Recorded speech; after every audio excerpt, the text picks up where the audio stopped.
You ask Tiger to solve. This deals with linear equations with one unknown. The final result is x equals 1 over 9. Let's solve it step by step. Simplify the expression. Multiply the coefficients. Group all constants on the right side of the equation. Add 1 to both sides. Simplify the arithmetic.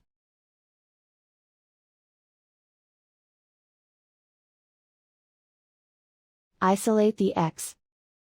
Divide both sides by 9.